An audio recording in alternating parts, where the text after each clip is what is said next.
Welcome back to JIMBS. My name is Melissa Mitchell from Australia. Abundant Life Studio is my business. And today I'm going to be reacting to 10 biggest lies about Islam. The channel is FTD Facts. They have, 1.38 million subscribers. That's a lot. This video was uploaded 2 years ago. 651,000 views, which is really cool. Really keen to listen to this one today because especially being in Australia, I mean, my best friend is Muslim, so I do know a bit about Islam, but I'd be interested to hear this because I don't know everything completely. And of course, being here in Australia, you know, we may not hear the exact truth about these sorts of things. So really keen to watch this one today.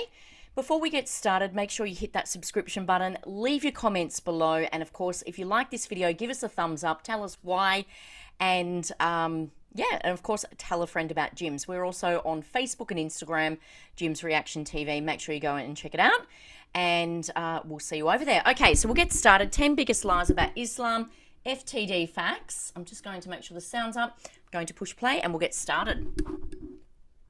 We have heavily been exploring the religion of Islam here in FTD Facts, and over time we have found a collection of misconceptions and myths and some straight up lies about Islam. And in this episode, we're going to be looking at 10 of the biggest lies about the religion of Islam. Welcome back to FTD Facts, guys. My name is Leroy Kenton. We got a very interesting episode coming right up, so make sure you watch from 10 all the way down to 1 because I don't want you to miss any of the information that I'm going to be sharing in this episode. The first lie is Muslims worship a moon god. So some non-Muslims mistakenly believe that Allah is an Arab god or a moon god or some type of idol. However, Allah is in the Arabic language a proper name for God, and Arabic-speaking Christians also use the name Allah for God. Now, one of the main factors of this belief is because one of the first uses of the crescent moon came from the 2nd century BC, where it represented the ancient Mesopotamian moon god Nana.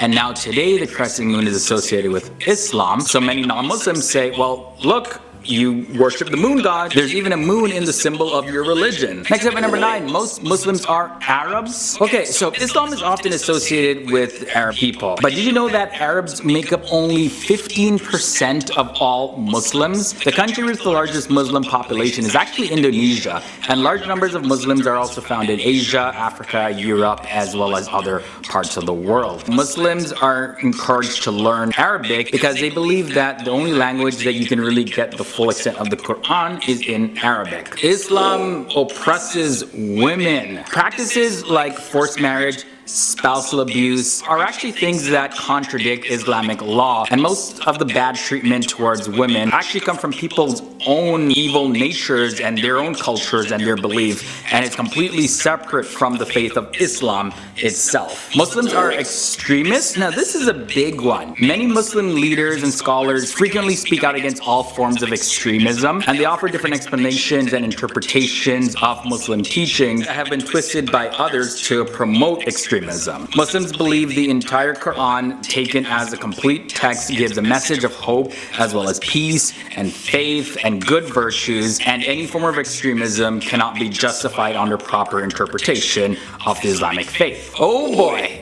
Islam is intolerant of other faiths. Muslims are constantly reminded that they are not the only ones who worship God. Specifically, Jews and Christians are called the people of the book in the Quran, meaning that those are people who also received previous revelations from God and are also can be seen as true worshippers of God. Also in Surah 2 verses 256 in the Quran, it says, there is no compulsion in religion. And this is interpreted to mean that you cannot force anyone to become a Muslim. You still gotta respect other people's beliefs. Halfway in at number 5, jihad means holy war. So jihad in Arabic does not mean holy war. It actually means to strive or to struggle or to persevere. And jihad can be something that's done personally, or it can also involve a community. So in effect, jihad really means to become closer to God. And this type of struggle, jihad, is to ensure that a peaceful and equitable community still continues to exist. Of course, self-defense is acceptable to protect yourself and your community from any sort of like dangers. However, any form of offensive aggression is prohibited in Islam. Alright, number 4, Islamic prayer doesn't really have any meaning. Most people now know that Muslims are to pray 5 times a day. Now in Islam, there are several benefits to prayer.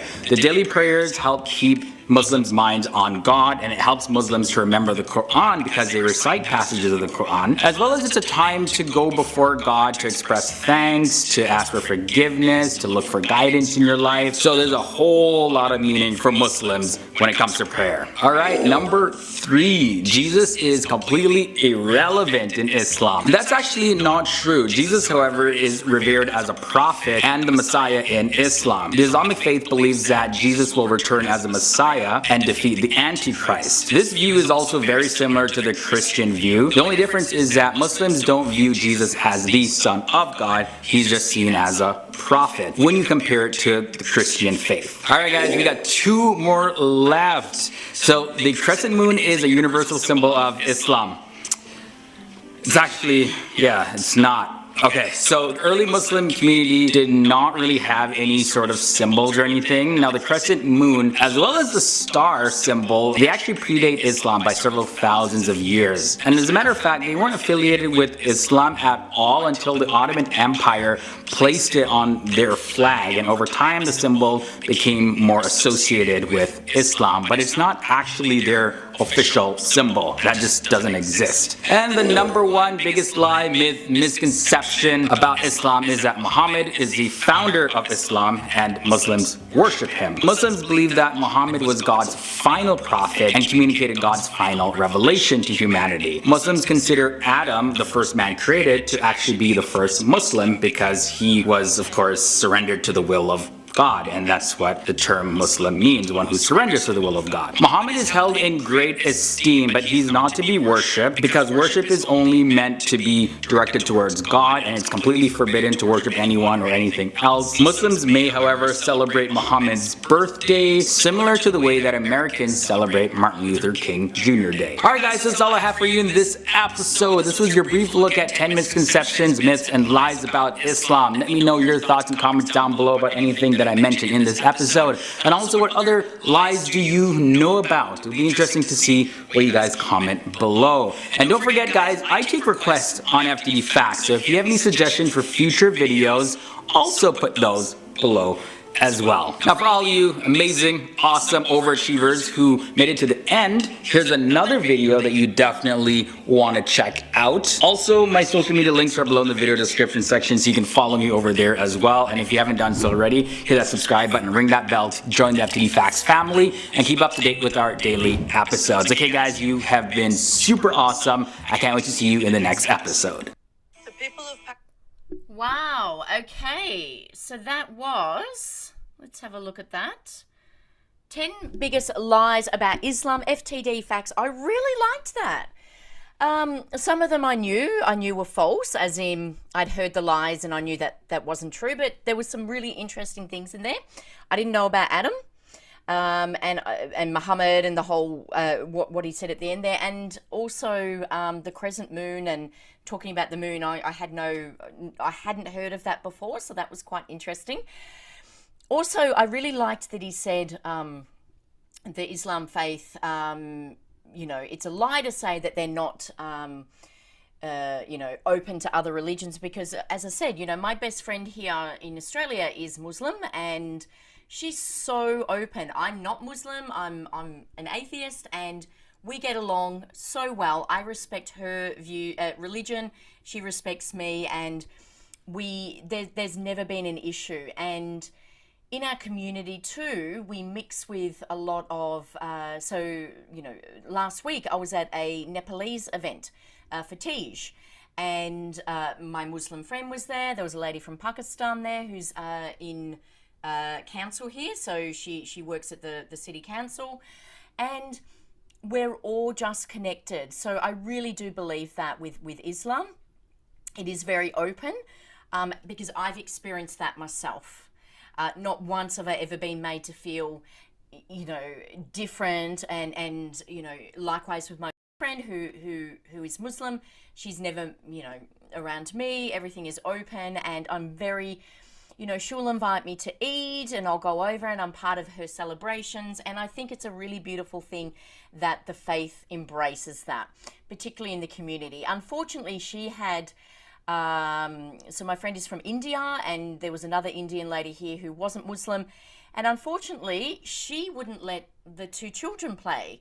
So my friend who's the Muslim was very happy for her to go over to their house and play, even though they weren't Muslim, but they weren't happy with. So I have to say, yeah, I do agree with that. The experience that I've had with the Islam faith has been very open, and I accept it wholeheartedly as well. So that was a really good video. I really liked the guy. Was his name Leroy? I think he said that at the start. He did a really great job. So 10 biggest lies of Islam. I think they need to make more videos about this so people understand it better.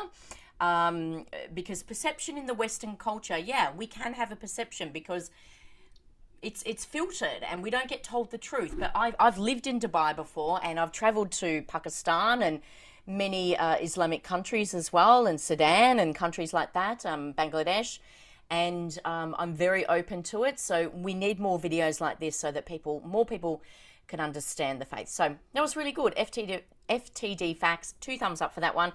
If you like this video, make sure you give it a thumbs up, drop your comments below, and of course hit that subscribe button. My name is Melissa Mitchell from here in Australia, from Abundant Life Studio. Until next time, you are watching JIMBS. We'll see you then. Bye.